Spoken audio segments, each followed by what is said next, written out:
আসসালামু আলাইকুম ওরহমতুল্লাহি ওবরকাতুহু। প্রিয় ভাই, আমার বোন, আমার আজকের এই মাহফিলের বসার ঘরে আমরা যে বিষয় নিয়ে কথা বলবো তা শুধু একটি কথা নয়, এটি হৃদয়ের কান্না। এটি এমন একটি সত্য যা মানুষের অন্তরকে কাঁপিয়ে দেয়। আর সেই সত্যটি হল মায়ের নিঃশব্দ দোয়া সন্তানের ভাগ্যের মোড় কীভাবে ঘুরিয়ে দেয়। এই দুনিয়ায় যত সম্পর্ক আছে তার মাঝে সবচেয়ে পবিত্র, সবচেয়ে নির্মল সম্পর্ক হল মা আর সন্তান। মা সন্তানের জন্য যা পারে করে যায়, সন্তান বুঝুক আর না বুঝুক, মা তার সন্তানের কথা ভাবতেই থাকে। তুমি যখন দুনিয়ার ভিড়ে ক্লান্ত হয়ে পড়ো, মানুষ যখন তোমাকে অবহেলা করে, তুমি যখন ভুল পথে চলে যাও, তখনও একজন আছেন যিনি তোমাকে ছেড়ে যান না। তিনি হলেন তোমার মা। তিনি হয়তো কারো সামনে প্রকাশ করেন না, কিন্তু রাতের অন্ধকারে সবার চোখে ঘুম এলেও তিনি নিঃশব্দে আল্লাহর দরবারে হাত তুলে দোয়া করেন, হে আল্লাহ, আমার সন্তানকে তুমি হেফাজত করো, তাকে হিদায়াত দাও। আমরা যখন ছোট ছিলাম তখন আমাদের প্রতিটি অসুখে, প্রতিটি কষ্টে আমাদের কপালে মায়ের হাত ছিল, আর সেই হাতের সাথে ছিল দোয়া। আজ আমরা বড় হয়েছি, হয়তো অনেক দূরে চলে গেছি, কিন্তু সেই মায়ের দোয়া এখনও আমাদের পেছনে পেছনে ঘুরে বেড়াচ্ছে। অনেক সময় আমরা মনে করি আমরা নিজের যোগ্যতায় সফল হয়েছি, কিন্তু সত্য কথা হলো আমাদের সাফল্যের পেছনে লুকিয়ে আছে মায়ের নিঃশব্দ দোয়া।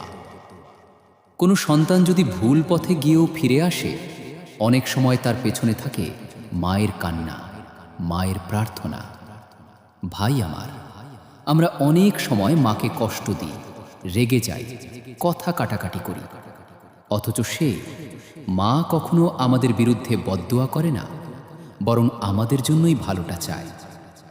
আজ যদি কেউ এমন থাকে যে তার মাকে কষ্ট দিয়েছে, তাহলে ফিরে আসো, কারণ মায়ের দোয়া এমন একটি দরজা যা খোলা থাকলে মানুষের ভাগ্যে কখনো অন্ধকার নামতে পারে না। প্রিয় ভাই, আমার বোন আমার, চল আমরা আজ এই কথার ধারাবাহিকতা আর একটু গভীরভাবে বুঝে নেই।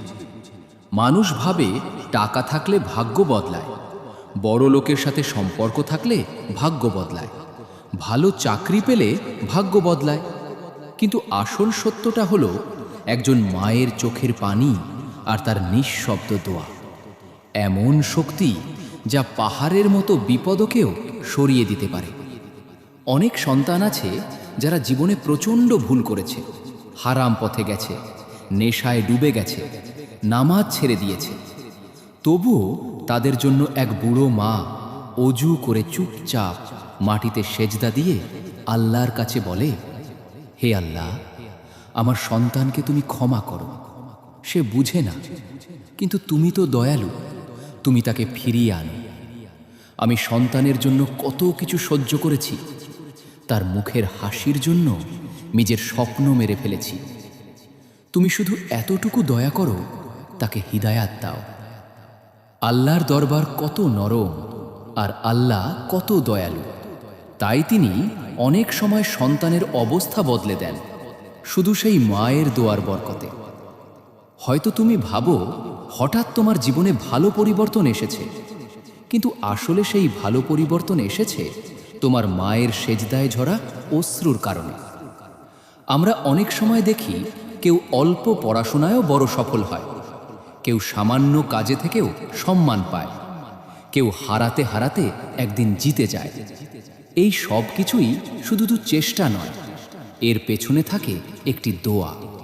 আর সেই দোয়া মা ছাড়া আর কে এমন করে পারে বলো তো? যখন সবাই তোমাকে ছেড়ে দেবে, প্রিয় ভাই ও বোনেরা, আল্লাহ তাআলার অন্তহীন রহমতের ছায়া বর্ষিত হোক আমাদের সবার উপর। আজ আমরা যে বিষয়ের কথা বলছি তা হলো মায়ের নিঃশব্দ দোয়া কিভাবে সন্তানের ভাগ্যের মোড় ঘুরিয়ে দেয়। এই বিষয়টি এমন এক বাস্তবতা যা আমরা অনেক সময় বুঝেও বুঝতে চাই না। সন্তানের জীবন যখন ঝড়ের মধ্যে পড়ে যায়, যখন সব দরজা বন্ধ হয়ে যেতে থাকে, তখন মানুষ ভাবে সব শেষ হয়ে গেছে। কিন্তু একজন মা তখনও শেষ বলে কিছু মানেন না। তিনি মুখে কিছু বলেন না, কাউকে দেখান না, শুধু অন্তরের গভীর থেকে আল্লাহর কাছে আরজি জানান, হে আল্লাহ, আমার সন্তানের জন্য সহজ করে দিন, তাকে হিদায়াত দিন, তাকে সঠিক পথে ফিরিয়ে আনুন। এই নিঃশব্দ আহাজারি হয়তো পৃথিবীর কারো কানে পৌঁছায় না, কিন্তু আরশের মালিকের কাছে তা অত্যন্ত মূল্যবান।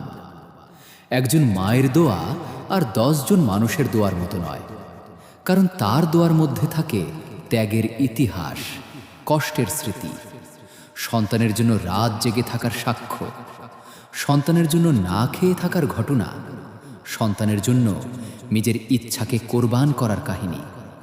এই সব মিলিয়ে তার দোয়া হয় অত্যন্ত পবিত্র। আর আল্লাহ পবিত্রকে ভালোবাসেন, তাই তিনি সেই দোয়া ফিরিয়ে দেন না, বরং সন্তানের ভাগ্যের পথ তিনি এমনভাবে ঘুরিয়ে দেন যে মানুষ অবাক হয়ে যায়। হয়তো দেখা যায় একজন সন্তান সারা জীবন ভুল পথে ছিল, নামাজের গুরুত্ব বোঝেনি, হারাম হালালের পার্থক্য করেনি, কিন্তু হঠাৎ একদিন তার হৃদয়ে অনুশোচনার ঝড় বইতে শুরু করল। কেন সে এমন হলো? কে তাকে টেনে ধরল? সে নিজেও জানে না। অথচ পর্দার আড়ালে একজন মা রাতের অন্ধকারে চুপচাপ কেঁদেছেন। তার জন্য তার নামটি নিয়ে আল্লাহর কাছে মিনতি করেছেন। এই চোখের জল কোনো সাধারণ জল নয়, এটি দোয়ার ভাষায় লেখা এক দীর্ঘ কাগজের মতো, যেটি সোজা উঠে যায় আল্লাহর দরবারে, আর আল্লাহ সেই পত্রটি কবুল না করে রাখেন না। আমার প্রিয়জনেরা, আমরা যখন নিজেদের সফলতা দেখি তখন আমরা ভাবি নিজের বুদ্ধির কারণে করেছি, নিজের পরিশ্রমের ফল পেয়েছি। কিন্তু কখনো কি ভেবেছি এই ফলের পেছনে হয়তো আমাদের মায়ের কোনো নিঃশব্দ দোয়া ছিল? হয়তো আমরা ছোটবেলায় অসুখে পড়েছিলাম, মৃত্যুর দরজা পর্যন্ত চলে গিয়েছিলাম, তখন ডাক্তার বলেছিল আর আশা নেই, কিন্তু একজন মা আল্লাহর দরবারে মাথা রেখে কেঁদেছিলেন, হে আল্লাহ, আমার সন্তানকে ফেরত দিন, আমি তাকে তোমার পথে বড় করার চেষ্টা করব। সেই কান্নার বিনিময়ে আল্লাহ আমাদের জীবন ফিরিয়ে দিয়েছেন। আজ আমরা সুস্থ আছি, হাঁটছি, কথা বলছি, জীবন নিয়ে স্বপ্ন দেখছি। অথচ আমরা ভুলেই গেছি কে ছিল সেই অদৃশ্য রক্ষক। আমার ভাই ও বোনেরা, এই পৃথিবীতে যে সন্তানের মা আছে সে আসলে ধনী, সে নিরাপদ। তার জন্য কেউ একজন প্রতিদিন দোয়া করে কষ্ট পায়, তবু দোয়া করা ছাড়ে না। আর যে সন্তান মাকে হারিয়েছে সে বুঝে মা কি ছিল তার জীবনে। সে বুঝে নেয় দোয়ার ছায়া হারিয়ে গেলে জীবন কতটা ফাঁকা হয়ে যায়। তাই যারা মা জীবিত অবস্থায় পেয়েছেন তারা যতটা পারেন তাকে সম্মান দিন, তার কষ্ট বুঝুন। তার সামনে কঠিন কথা বলবেন না, কারণ মায়ের মুখে কষ্ট জন্মালে দোয়ার পথ ভারী হয়ে যায়। আর যে পথ ভারী হয়ে যায় সেখানে রহমতের বৃষ্টি নামতে দেরি হয়। আমার ভাইরা মনে রাখবেন, আল্লাহর সন্তুষ্টি অনেক বড় জিনিস, আর মাকে কষ্ট দিয়ে কেউ আল্লাহর সন্তুষ্টি পেতে পারে না। বরং যে সন্তান মাকে খুশি করে, আল্লাহ তার ভাগ্য এমনভাবে সুন্দর করে দেন যে তার শত্রুরাও অবাক হয়। তাই আমরা সবাই সিদ্ধান্ত নিই, আজ থেকেই মায়ের কদর করব, তার সেবা করব। তার হাত দুটো উঠলে সে যেন আমাদের জন্য দোয়া করে, আর সেই দোয়ার বরকতে আমাদের জীবন আলোর পথে ভরে ওঠে। আল্লাহ আমাদের সেই তৌফিক দান করুন, আমিন। প্রিয় ভাই ও বোনেরা, আমরা যে আলোচনার ধারাটি চালিয়ে যাচ্ছি সেটি আমাদের জীবনের সঙ্গে গভীরভাবে সম্পর্কিত। মায়ের নিঃশব্দ দোয়া কিভাবে সন্তানের ভাগ্যের মোড় ঘুরিয়ে দেয়, এ যেন এমন এক স্রোত যা চোখে দেখা যায় না, কিন্তু যার প্রভাব অনুভব করা যায় জীবনের প্রতিটি বাঁকে। আপনি দেখবেন অনেক সন্তান আছে যারা সীমাহীন ভুল করেছে, মানুষকে কষ্ট দিয়েছে, নামাজ ছেড়ে দিয়েছে, হারাম আর হালালের পার্থক্য ভুলে গেছে, তবু কোনোভাবে বড় ধরনের ধ্বংসের হাত থেকে বেঁচে গেছে। তারা ভাবে সৌভাগ্যবশত রক্ষা পেয়েছে, কিন্তু আসল সৌভাগ্য তো সেই রাতে হয়েছে যখন একজন মা সেজদার জায়গায় বসে অবিরাম কেঁদেছেন। সন্তানের নাম ধরে বলেছে, হে আল্লাহ, আমার সন্তানের গুনাহর ওজন আমার দিকে ফিরিয়ে দিন, কিন্তু তাকে মাফ করে দিন, তাকে হিদায়াত দিন। দুনিয়ার মানুষ তাকে দোষী বলুক, কিন্তু আপনি তাকে পথ দেখান। এই যে কান্নার ধারা, এটি কোনো শব্দ ছাড়াই আকাশ ভেদ করে যায়। আল্লাহ সেই দোয়া শুনে সন্তানের উপর এমন রহমত বর্ষণ করেন যা কোনো হিসাবের মধ্যে আসে না। অনেক সময় দেখা যায় মানুষ অনেক চেষ্টা করেও সফল হতে পারে না, আর অন্যদিকে কোনো সন্তান বেশি চেষ্টা না করেও সহজে কাজ পেয়ে যায়, মানুষের ভালোবাসা পায়, তার বরকতময় জীবন গড়ে ওঠে। তখন সে ভাবে ভাগ্য তার পক্ষে আস্তে আস্তে দাঁড়িয়ে গেছে, কিন্তু সেই ভাগ্যের দাঁড়িয়ে যাওয়ার পেছনে যে একটি বৃদ্ধা মায়ের উঁচু হয়ে থাকা 2 হাত রয়েছে তা সে ভাবে না। তার ঘুম যখন গভীর রাতে নরম হয়ে আসে, তখন হয়তো কোনো এক কোণে মা বসে থাকে, নিঃশব্দে তার মাথার উপর স্নেহের ছায়া রেখে আল্লাহর কাছে ফিস ফিস করে দোয়া করে, হে আল্লাহ, আমার সন্তানের বিপদ সরিয়ে দিন। এভাবে তার ভাগ্যের পথ ধীরে ধীরে বদলে যেতে থাকে। প্রিয়জনেরা, আমরা ভুলে যাই যে মা শুধু মানুষ নন, তিনি আমাদের জন্য এক চলমান দোয়ার দরজা। আমরা শিশুকালে যখন কিছু বুঝতাম না, তখন তিনি আমাদের জন্য দোয়া করতেন। তার দোয়া ছাড়া আমাদের অস্তিত্বই হয়তো আজ পর্যন্ত থাকতো না। আর আজ যখন আমরা বড় হয়েছি, তখনও তার দোয়া আমাদের ঢাল হয়ে দাঁড়িয়ে আছে। তবু আমরা কতবার তার কাছে বসে বলেছি, মা, তুমি আমার জন্য দোয়া করো। আমরা বরং নিজের ইচ্ছাকে বড় করেছি, বন্ধুদের কথাকে বড় করেছি, পৃথিবীর ঝলকানিকে বড় করেছি। কিন্তু যে 2 হাত আমাদের জন্য দোয়া করে গেছে, সারা জীবন সেই হাত দুটোকে আমরা অবহেলা করেছি। অনেক সময় দেখা যায় সন্তান মায়ের সাথে কঠিন কথা বলে মায়ের মন ভেঙে দেয়, কিন্তু রাত হলে সেই মা আবার সেই সন্তানের জন্যই দোয়া করে। এই তো মায়ের হৃদয়। সে কষ্ট পায়, তবু সন্তানের অমঙ্গল সে চায় না, কারণ তার বুকের ভেতরে আল্লাহ এমন এক নিঃস্বার্থ অনুভূতি বসিয়ে দিয়েছেন যা অন্য কারো মধ্যে খুব কম দেখা যায়। তাই বলা হয়, মায়ের দোয়া চলমান রহমত। আমার ভাই ও বোনেরা, আজ আমরা একটু নিজের ভিতর তাকাই। আমাদের মায়ের জন্য আমরা কি করেছি? আমরা কি কখনো আল্লাহর কাছে তার জন্য দোয়া করেছি?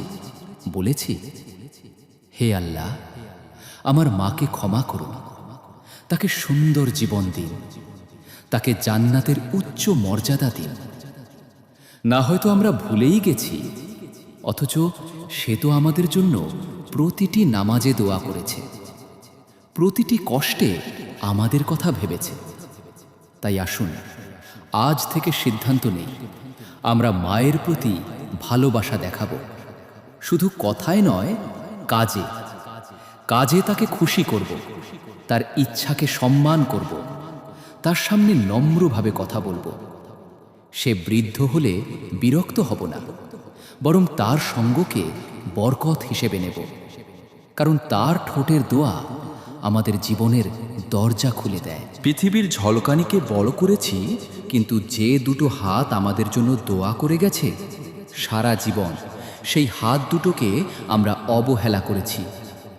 অনেক সময় দেখা যায় সন্তান মায়ের সাথে কঠিন কথা বলে মায়ের মন ভেঙে দেয়, কিন্তু রাত হলে সেই মা আবার সেই সন্তানের জন্যই দোয়া করে। এই তো মায়ের হৃদয়।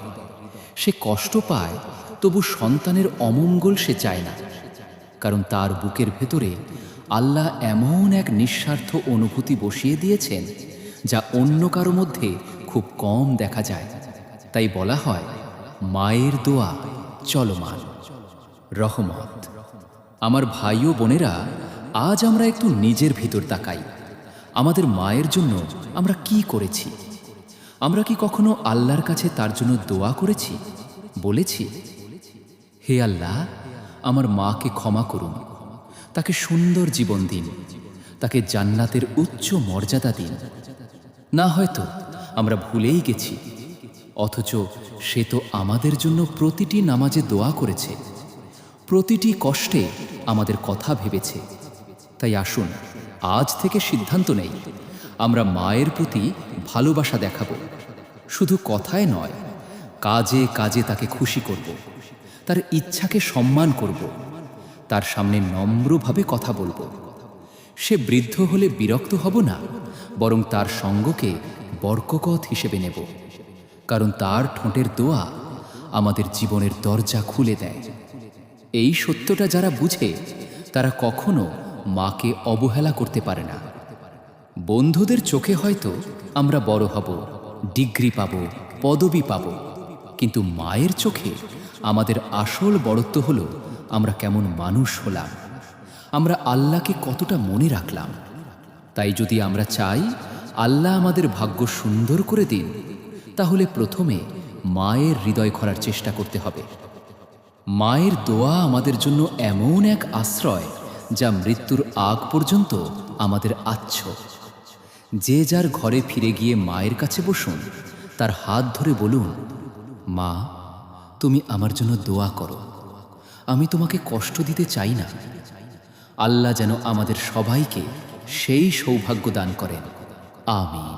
ভিডিও ভালো লাগলে অবশ্যই লাইক, কমেন্ট, শেয়ার করে যাবেন এবং আরও নতুন নতুন ওয়াজ শুনতে হলে এই চ্যানেলটা সাবস্ক্রাইব করে পাশে থাকুন। আল্লাহ হাফেজ।